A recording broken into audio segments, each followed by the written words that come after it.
Hello everybody, this is Digraj Singh Rajput. Welcome to magnet brains. इस video में हम क्या पढ़ने वाले हैं? इस वीडियो में हम पढ़ेंगे नेशंस एंड नेशनलिज्म के बारे में। नेशंस एंड नेशनलिज्म, राष्ट्र और राष्ट्रवाद दोनों में बहुत गहरा नाता है। पिछले वीडियो में एक सवाल मैंने आपसे पूछा था, ठीक है, एक सवाल पूछा था, जवाब भी मैंने ही आपको दे दिया था कि नेशन के आने से नेशनलिज्म का आइडिया डेवलप हुआ है या फिर उस आइडिया के डेवलप होने से नेशंस बने हैं। जवाब मैंने क्या दिया था आपको कि पहले वो आइडिया डेवलप हुआ, ठीक है, फ्रांस में रेवोल्यूशन आया, एक नेशन स्टेट बना फ्रांस, ठीक है, एक एम्पायर से कह सकते हैं, मोनार्कियल सिस्टम जहां चल रहा था, तो वहां उसे खत्म करके एक जो modern republic form of government आई, वहां पे एक नेशन स्टेट जो बनाया उन्होंने। तो वो नेशन स्टेट बनने से पहले लोगों ने अपने अंदर क्या किया, उस नेशनलिज्म के फीलिंग को, उस भाव को क्या किया है, इकट्ठा किया था, ठीक है। तो नेशनलिज्म से नो डाउट नेशंस बनते हैं। हम इस वीडियो में नेशन और नेशनलिज्म के बीच का रिलेशन समझने की कोशिश करेंगे। नेशंस क्या है बेसिकली, स्पेसिफिकली अगर देखेंगे तो उस चीज पे ज्यादा गौर देने वाले हैं, ठीक है।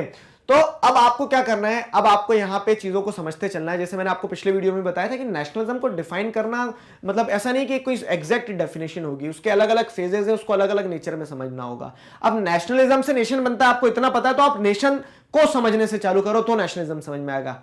नेशन को समझते हैं तो नेशन क्या है ये जानने से पहले ये जानो कि नेशन क्या नहीं है, ठीक है।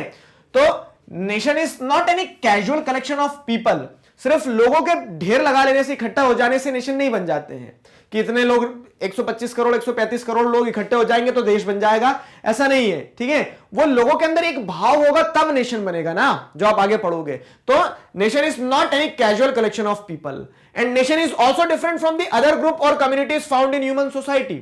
अब ह्यूमन सोसाइटी में तो कितने ही ग्रुप, कितनी ही कम्युनिटीज मिल जाती होगी। आपकी क्लास एक कम्युनिटी की तरह, एक ग्रुप की तरह, आपकी स्कूल एक कम्युनिटी एक ग्रुप की तरह है। लेकिन ऐसा नहीं कि सिर्फ ग्रुप और कम्युनिटी के बन जाने से नेशन बन जाता है। उस ग्रुप और कम्युनिटी के बीच में एक फीलिंग होना चाहिए, किसकी? नेशनलिज्म की, तब नेशन बनते हैं ना। फिर अगली चीज क्या है? It is different from the family which is based on face to face relationship, ठीक है। एक फैमिली जो होती है और नेशन जो होता है, दोनों सेम नहीं होते।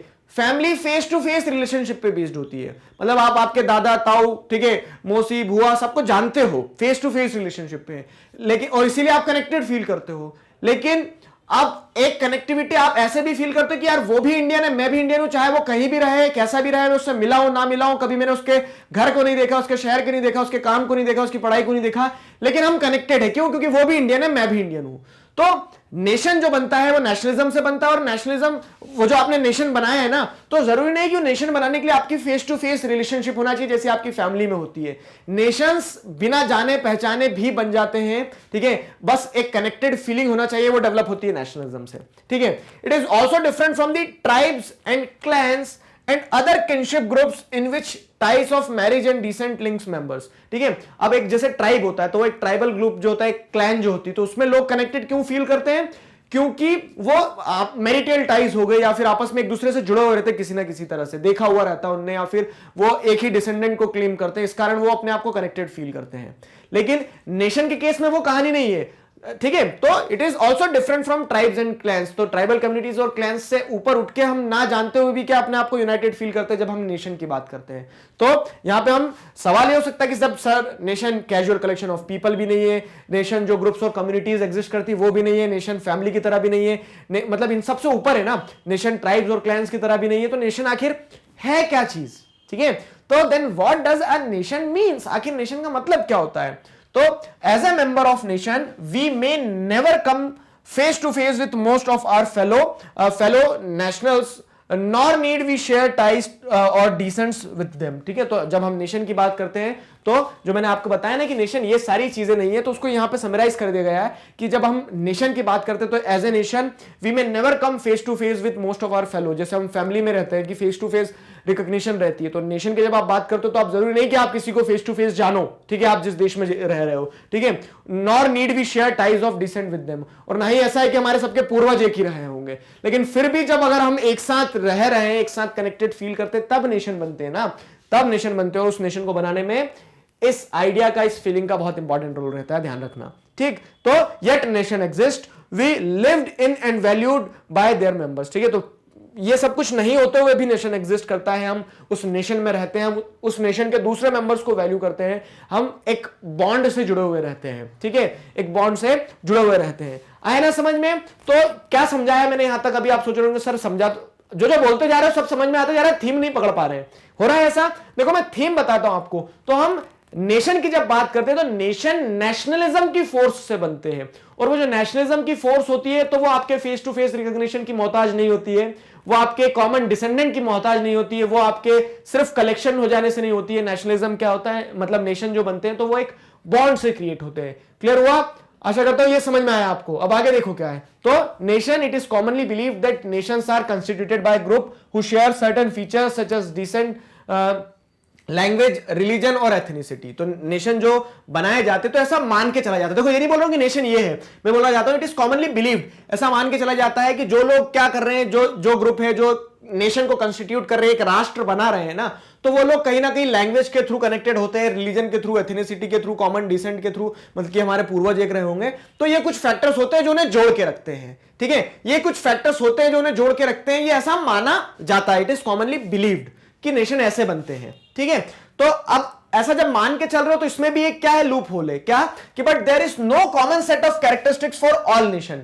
लेकिन अगर आप बात करते हो कि सारे नेशंस में कोई ना कोई कॉमन कैरेक्टरिस्टिक होती है, अगर आप ये मान के चलो, तो ऐसा नहीं कि एक नेशन में सभी लोग एक ही रिलीजन को बिलोंग करते होंगे, ऐसा नहीं कि सभी नेशन में एक ही लैंग्वेज बोलने वाले लोग रहते होंगे, ठीक है। तो ये भी डेफिनेशन क्या है, एक हद तक आपको सेटिस्फैक्टरी आंसर नहीं दे पा रही है कि आप अगर ये मान के चलते हो कि nation are constituted by group who share certain features, ठीक है, कि लोग एक फीचर शेयर करते हैं इसलिए वो एक नेशन बना देते हैं। तो ऐसा नहीं है कि एक नेशन के अंदर सभी लोग उस फीचर के ही पाए जाएंगे, मतलब सभी लोग उसी आइडेंटिटी के पाए जाएंगे, but there is no common set of characteristic for all nations, ठीक है। तो all the people in the nation के जितने भी लोग हैं उनके अंदर एक ही कॉमन कैरेक्टरिस्टिक मिले, ये भी जरूरी नहीं है, समझ लेना इस चीज को। तो अगर आप ये तर्क दे रहे हो कि एक ही लैंग्वेज बोलने वाले लोग एक ही नेशन बनाएंगे, ठीक है, तो वो गलत है। जैसे आप अगर इंग्लैंड के केस में देखोगे तो इंग्लिश लैंग्वेज बोलने वाले लोग इंग्लैंड बनाएंगे, ऐसा नहीं है, वहां पे दूसरी लैंग्वेज भी बोलते लोग, लेकिन वो भी उस नेशन का पार्ट है, ठीक है।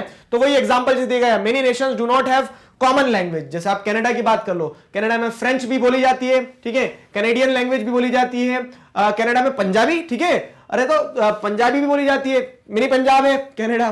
तो सेंस में क्या है कि जरूरी नहीं है कि नेशन जो है, लोग जो है, मतलब नेशन कंस्टिट्यूट किससे होंगे कि कुछ एक कॉमन फीचर होना चाहिए, ठीक है। वो common features important role play करते हैं, लेकिन वही कॉमन फीचर्स, वही कैरेक्टरिस्टिक्स पाया जाएगा नेशन के फॉर्मेशन में, ये भी तर्क सही नहीं है, ठीक है। तो but there is no common set of characteristic for all nations. तो many nations do not have common language. जैसे इंडिया कनाडा की बात करो, अब इंडिया में कितने सारे लैंग्वेज बोले जा रहे हैं, तो आप ये नहीं बोल सकते कि इंडिया लैंग्वेज के बेसिस पे बना है, ठीक है। नेशन नेशनलिज्म के फोर्स से यूनाइटेड रहता है, ठीक। Nor do many nations have common religion to unite them. ना ही एक रिलीजन जो होता है कॉमन रिलीजन जिससे नेशन बना होगा। इंडिया को देख लो आप, मल्टीपल रिलीजन जो है, बहुत सारे रिलीजन तो यहीं से ओरिजिनेट हुए हैं, सारे रिलीजन के लोग यहां रह रहे हैं और नेशन फिर भी है, ठीक है। Similarly no nation have an exact same race और डिसेंट, ठीक है। तो सेम रेस के लोग नहीं पाए जाएंगे। जैसे अब अगर आप बात करते हो जर्मनी, तो कितनी ही कोशिश कर ली हो हिटलर ने कि आर्यन रेस के लोग से ही नेशन बने, लेकिन उसमें दूसरे रेस के लोग भी रहेंगे ना। तो उस सेंस में क्या है कि आप नेशन को अगर ये मान के चल रहे हो कि कोई कॉमन कैरेक्टरिस्टिक होगी जिससे नेशन बनेगा, तो वो भी गलत है। सवाल आपके मन में बहुत जोर से ये आया होगा कि व्हाट कंस्टिट्यूट अ नेशन, ठीक है सर, आखिर नेशन किस चीज से बनता है, ठीक है। तो मैं आपको अगर चाहूं तो एक शब्द में डिफाइन करके दे सकता हूं, आप समझ गए होंगे क्या, कि नेशन नेशनलिज्म से बनता है, लेकिन आपको डिफाइन करना होगा। तो कंस्टिट्यूएंट्स क्या है, ठीक है। जब आप नेशन बनाने की बात करते हो तो नेशन बनाने के कंस्टिट्यूएंट्स क्या है, तो एक नहीं मल्टीपल कंस्टिट्यूएंट्स, और नेक्स्ट वीडियो में आप वो सारी चीजें जानने वाले हो। तो a nation is to a great extent an imagined community, ठीक है। एक इमेजिन्ड कम्युनिटी रहती है जिसमें आप इमेजिनेशन लेके चलते हो, आपके शेयर्ड कल्चर की, हिस्ट्री की, जो आप आगे पढ़ोगे अभी, ठीक है। तो a nation is to a great extent an imagined community held together by the collection of beliefs, aspirations and imagination of its members।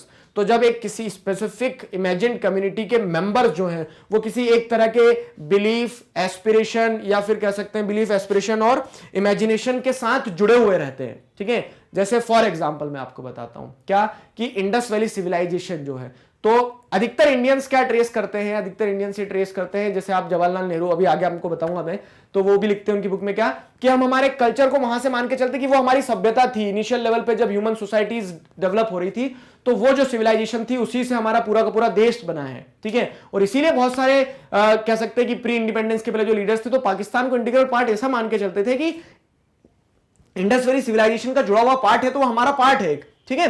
तो उस सेंस में क्या होता है कि नेशन क्या कैसे बनता है, ग्रेट एक्सटेंट तक आप ये कह सकते हो कि जब वहां के मतलब उस कह सकते हैं एक जो कम्युनिटी रहती है, कि इमेजिन कम्युनिटी रहती है, ठीक है, जब ये मान के चलती है कि उनके बिलीफ, उनके एस्पिरेशंस, उनकी इमेजिनेशन सेम है, ठीक है, तब नेशन बनते हैं, ठीक। तो अब सवाल वही आपके मन में अभी भी रह रहा होगा कि sir what constitutes a nation, exam में भी आएगा कि what are the constituents of nation, तो वो मैं आपको नेक्स्ट वीडियो में बताने वाला हूं, वन बाय वन हम सारे कंस्टिट्यूएंट्स को एक साथ एक ही वीडियो में पढ़ लेंगे कि what are the constituents of nation. Clear हुआ? तो I hope nations and nationalism ये चीज आपको समझ में आई है कि nationalism plays an important role in the formation of nation, जो मैंने आपको यहां पे समझाया। अब हम नेक्स्ट वीडियो में देखने वाले हैं what are the constituents of nation, वो हम नेक्स्ट वीडियो में कवर करने वाले हैं। मैग्नेट ब्रेन्स पर आपको इसी तरह से क्लास 4 से क्लास 12 तक सभी सब्जेक्ट, चैप्टर्स, टॉपिक, सब टॉपिक, सब कुछ सिस्टमैटिक वे में वीडियो लेक्चर्स के फॉर्मेट में अवेलेबल हैं, जिन्हें आप बहुत आसानी से पढ़ सकते हैं, समझ सकते हैं, घर बैठे अपना सिलेबस कंप्लीट कर सकते हैं। अपने जूनियर्स और सीनियर्स को जरूर बताइए मैग्नेट ब्रेन्स के बारे में। मिलते हैं नेक्स्ट वीडियो में, till then stay connected, keep learning. Thank you very much.